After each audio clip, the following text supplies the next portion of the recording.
She was just a black maid, unseen and underestimated. But when her little son was dying, she took the risk no one imagined. She stole the billionaire's money. Everyone thought it would end her life. But what he did next stunned the world. The mansion stood tall against the city skyline, its glass windows catching the last of the evening sun. Inside those glittering walls, chandeliers sparkled like frozen raindrops.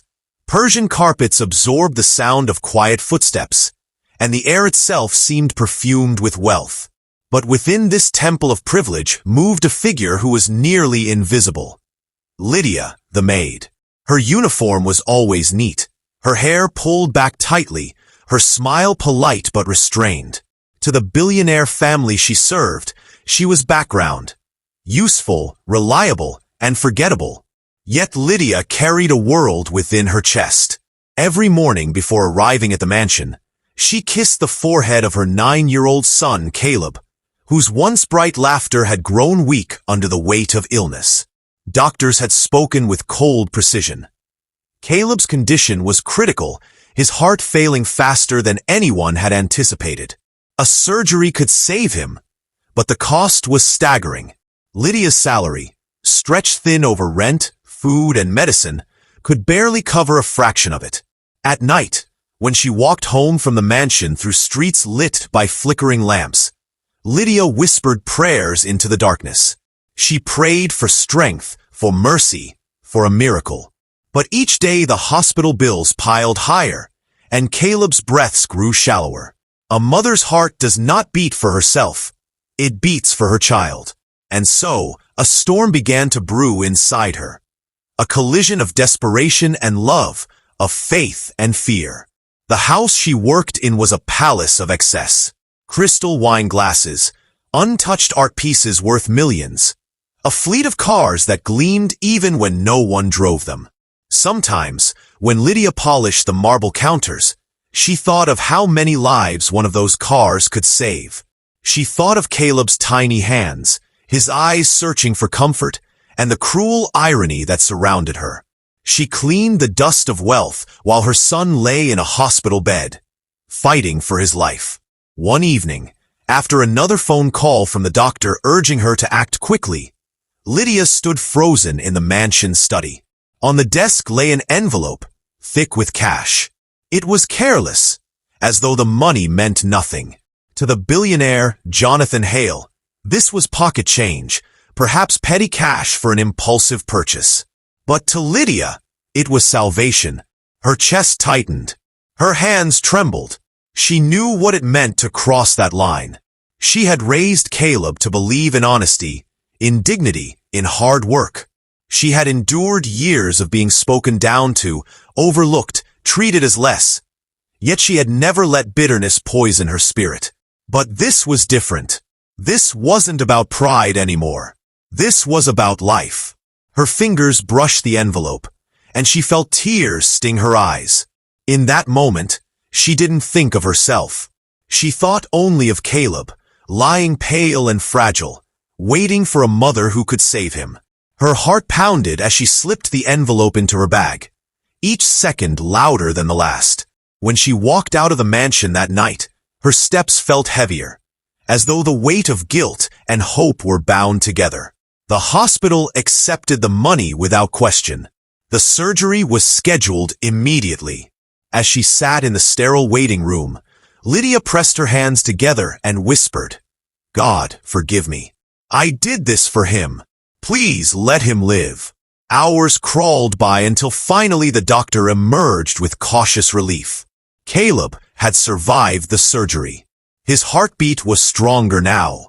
Lydia wept uncontrollably, clinging to the fragile miracle she had risked everything for. But miracles do not come without consequences. The next morning, Jonathan Hale discovered the missing money. Billionaires are rarely concerned with small sums, but Hale was a man obsessed with control. To him, theft was an insult, a disruption to the order he commanded. Security footage revealed Lydia's trembling hands, her bag closing around the envelope. When she returned to work the following day, the atmosphere had shifted. The mansion, once indifferent, now stared at her like a predator. Jonathan summoned her into the grand hall. His eyes were sharp, his jaw clenched. "Lydia," he said coldly, "do you know why you're here?" Her knees threatened to give way, but she held herself upright. She thought of Caleb, still fragile in his hospital bed, and decided she would not cower. "Yes, sir," she whispered. "I know." The staff gathered at the edges of the room, whispering. To them, she was a thief, a disgrace, perhaps even a criminal. But Lydia's eyes carried something unshakable, a mother's defiance, a strength born of desperation. She did not plead. She did not deny. Jonathan stared at her for a long moment, waiting for excuses, for apologies. Instead, Lydia raised her chin and spoke softly. "I took it to save my son's life." The words fell like stones into silence. Gasps rippled through the room. Jonathan's expression hardened further, but something flickered deep in his gaze. Something he quickly buried. Everyone expected fury, humiliation, perhaps even police sirens. But what happened next was something no one in that mansion could have predicted. The silence in the grand hall stretched unbearably, as though the entire mansion was holding its breath. Lydia's words, simple, raw, unvarnished, hung in the air like a confession carved in stone. For a woman of her position to speak so plainly in the face of her employer was unthinkable. The staff watched in stunned disbelief, expecting Jonathan Hale to erupt, to call the authorities, to destroy her life with a single command. But Jonathan said nothing. His eyes locked on Lydia, studying her as if she were no longer just a maid, but a puzzle he could not quite solve. His empire had been built on power and control, on knowing people's weaknesses and exploiting them. Yet here stood a woman who had crossed him, who had taken what was his, and who stood unflinching in the face of punishment. Not out of arrogance, but out of love. "Do you know what you've done?" Jonathan finally asked, his voice steady, low, like a man testing the ground beneath his feet. Lydia swallowed hard. "Yes, sir. I betrayed your trust. I took what was not mine. And if I must face consequences, I will. But I could not stand by and watch my son die." Her voice cracked, but her back remained straight. The dignity in her stance unsettled him more than her theft. He had expected tears, excuses, even groveling. Instead, he saw a mother who was willing to burn her own future for the chance to save her child's. From the corner of the room, whispers rose. "She admitted it, she didn't even deny it," one servant muttered. Another shook their head in disbelief. To them, this was madness. Lydia had destroyed herself. Yet there was also a flicker of something else in their eyes, something dangerously close to admiration. Jonathan dismissed the staff with a wave of his hand. The room cleared reluctantly, the tension following them out like smoke. He turned back to Lydia. "How much?" he asked abruptly. She blinked, confused. "How much what? How much money did you need for the surgery?" His voice carried no warmth, but his question cut through her shock like a blade. Lydia hesitated. To answer felt like surrendering the last piece of her pride. But she had already crossed that line. 50,000, she whispered. It was everything they needed to operate immediately. Jonathan's lips tightened. To him, 50,000 was an amount he could lose in the blink of an eye at a casino table or on a careless stock gamble. Yet to Lydia, it was the price of a child's life. The contrast stung him in ways he did not want to admit. "Why didn't you come to me?" he asked sharply. "Why steal when you could have asked?" Her laugh was bitter, short, almost broken. "Ask." She met his gaze with an intensity that startled him. "What would you have thought of me if I had begged?" Another maid looking for a handout. Another poor black woman desperate for scraps from a rich man's table. "You wouldn't have believed me. No one ever does." The words hit harder than she realized. Jonathan prided himself on being untouchable, on existing above the noise of ordinary lives. But Lydia's accusation pierced through that armor. For the first time in years, he felt something close to shame. Lydia lowered her eyes, her voice softer now. I chose the one way I knew would save him. I don't expect forgiveness. Just do what you must. My son is alive. That's enough. Her composure rattled him more than any outburst could have. He found himself pacing the marble floor, torn between instinct and something unfamiliar gnawing at him. By instinct, he should have called the police. Let her serve time. Let her become an example of what happens when one dares to cross Jonathan Hale. It would have reinforced the power he wielded over everyone in his orbit. And yet, the image of a small boy lying in a hospital bed clawed at his mind. He remembered his own childhood, a cold mansion, a father who measured love in profit margins, a mother who drowned her loneliness in expensive wine. He had known what it was like to be small, powerless, overlooked. He had sworn never to feel that way again. Where is he now? Jonathan asked suddenly. Lydia's head rose. The hospital. He's recovering. Without another word, Jonathan reached for his phone. His assistant answered immediately, but Jonathan's orders were sharp and final. Prepare the car, clear his schedule, and get the name of the hospital. Lydia stood frozen as he strode past her, his pace brisk, his face unreadable. Come with me, he said, without looking back. She hesitated, her heart racing. Was this the moment he would hand her over to the authorities? Or was it something else entirely?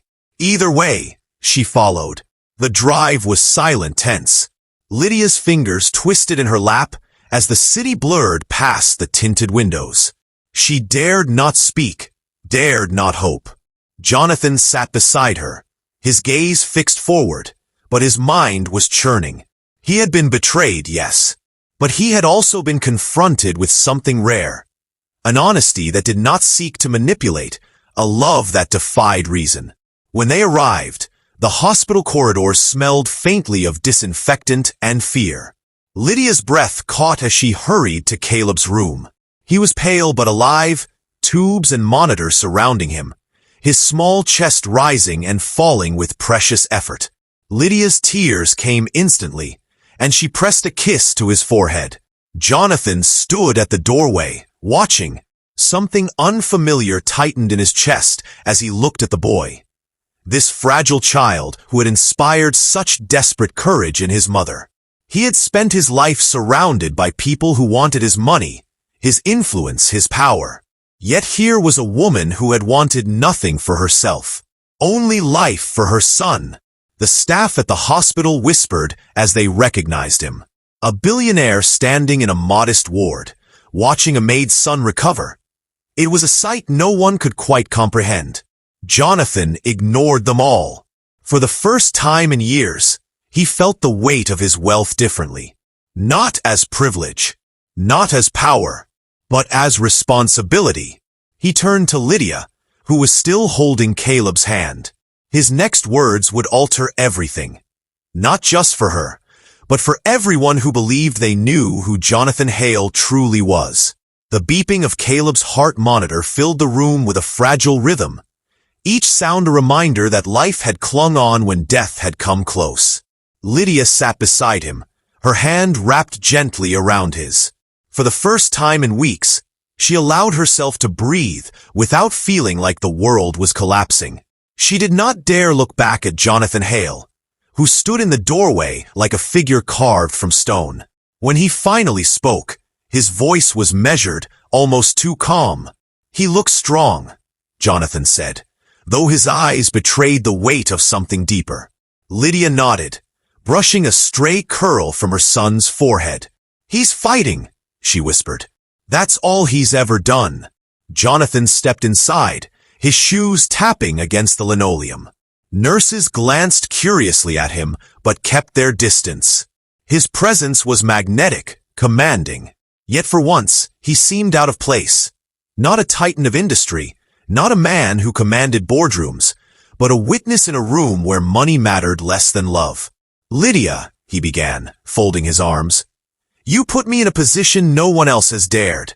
You stole from me, openly admitted it, and now you stand before me without fear. Do you understand how dangerous that is?" She lifted her eyes to meet his. "I wasn't fearless," she said softly. "I was desperate. There's a difference." The clarity in her words struck him again. Jonathan had spent years surrounded by sycophants who disguised greed as loyalty. People who smiled with their mouths while calculating what they could take from him.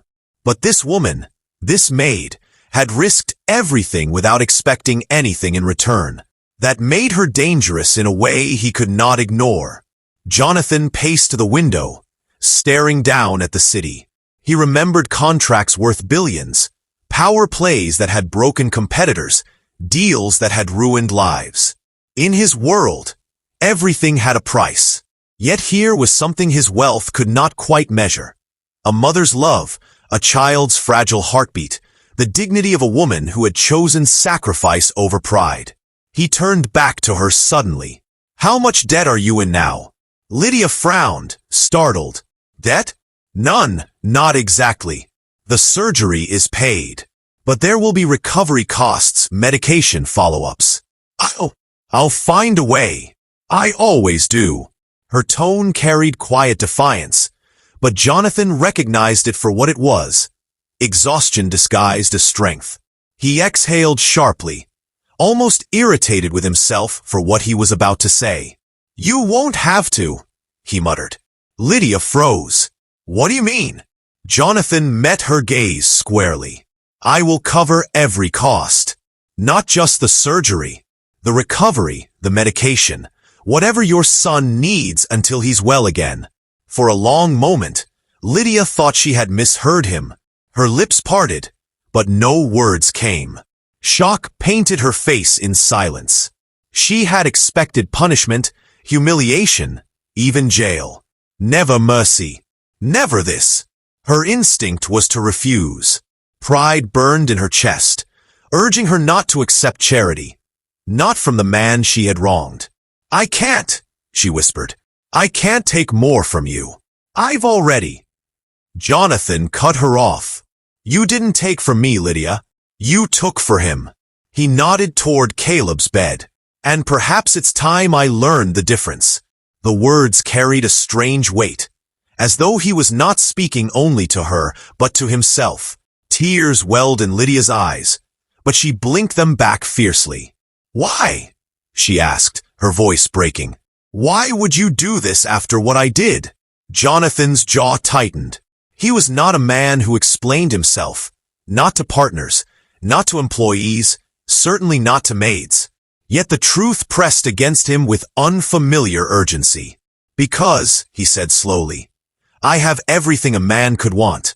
And yet, when I saw you standing in that hall, ready to be destroyed, I realized I've never known the kind of courage you showed. I've never had to. Money has always solved my problems. But you stood there with nothing but the truth, and it shook me." Lydia stared at him, her heart pounding. She wanted to hate him, to dismiss his words as pity or arrogance. But something in his tone was raw, stripped of the armor of wealth. For the first time, Jonathan Hale sounded human. "I don't want your pity," she said, her voice firm. "And you don't have it," Jonathan replied quickly. "What you have is my respect." The words stunned her more than the offer of money. Respect. It was something she had rarely been given in the home she cleaned, in the neighborhoods where whispers followed her, in the city that measured her worth by her uniform. To hear it from a man who could crush her with a word felt surreal. Jonathan turned away, perhaps to mask his own unease. "I will speak to my lawyers. We'll set up a trust for Caleb's care. No questions, no strings." Lydia's breath caught. "You don't have to." "I don't," he interrupted, his voice firm. "But I will." The room fell into silence again, broken only by Caleb's steady breathing. Lydia's hands trembled as she stroked her son's hair, trying to anchor herself in reality. She wanted to believe in this miracle, But life had taught her to be cautious of generosity. Jonathan, sensing her hesitation, added quietly, "I'm not doing this to absolve you, or me. I'm doing it because no child should pay the price of a world obsessed with money." Lydia closed her eyes, overwhelmed. The billionaire who had once seemed untouchable now stood beside her.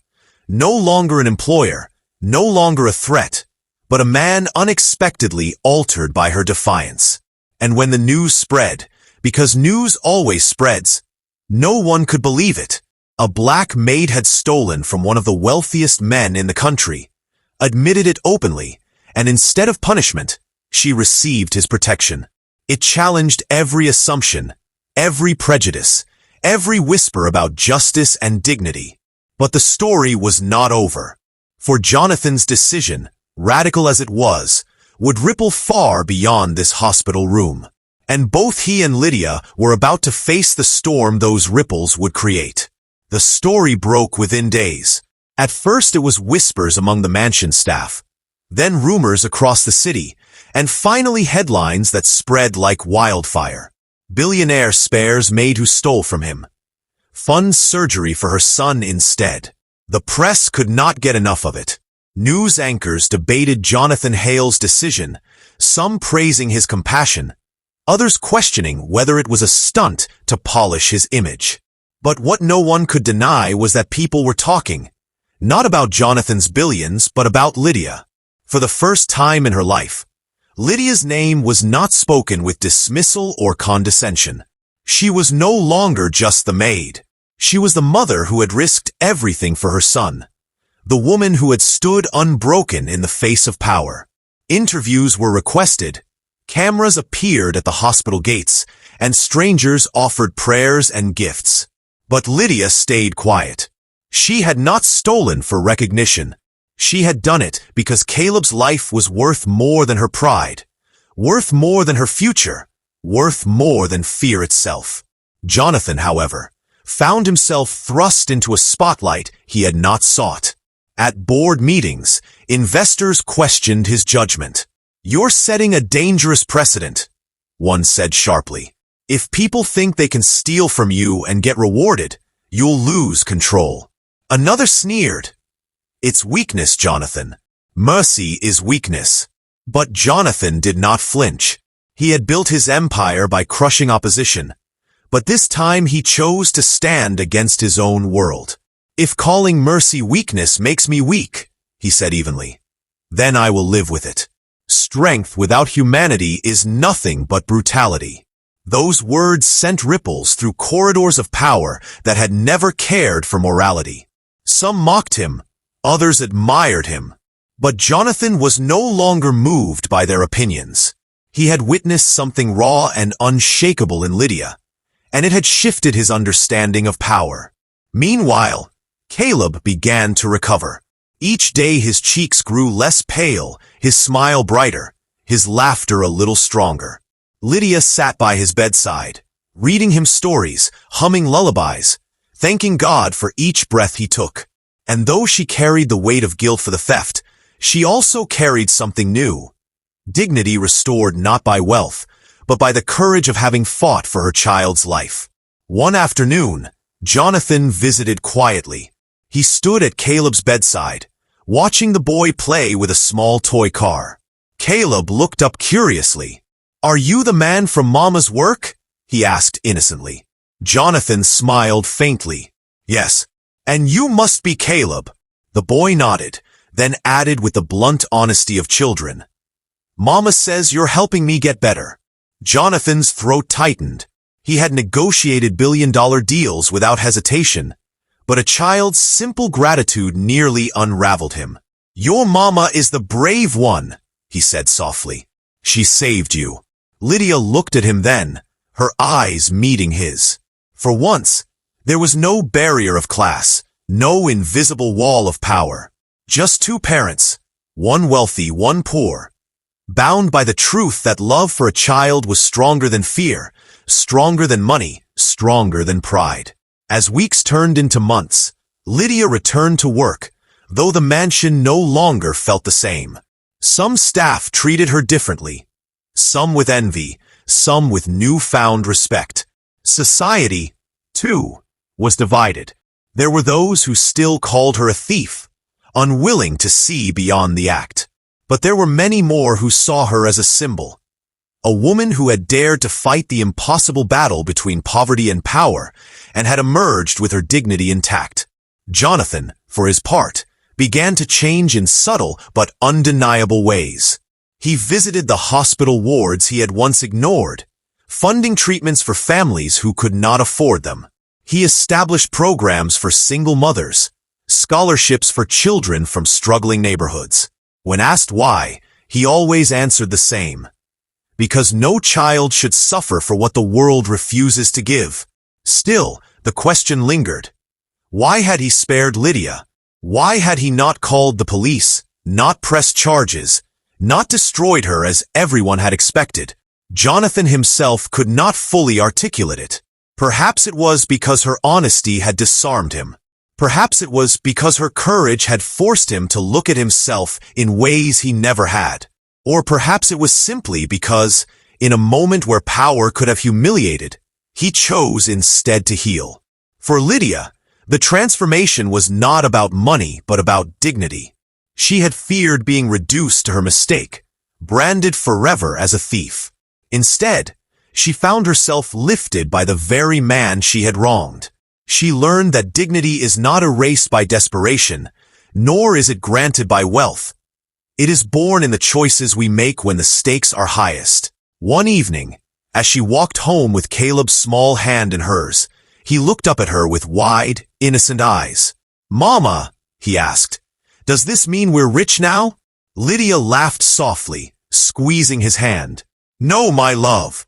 We're not rich, but we have something better. We have each other, and we have a chance." Her words drifted into the night, carried on the breeze like a quiet anthem. She had faced humiliation, judgment, and despair. She had crossed a line she never thought she would. Yet in the end, what shocked the world was not that she stole, but that love and dignity transformed even the heart of a billionaire. Jonathan Hale would never admit it openly, but he knew the truth. The maid who once walked invisible through his marble halls had changed him more than all his millions ever could. And Lydia knew that, though the world might forever debate her choices, her son's laughter was proof enough that she had chosen rightly. For in the face of injustice, in the shadow of wealth, and in the grip of desperation, one woman's courage had rewritten the meaning of power. Not with money, but with love. If this story touched your heart, don't forget to hit the like button. For more powerful and emotional stories like this, make sure to subscribe to our channel and press the bell icon so you never miss an update.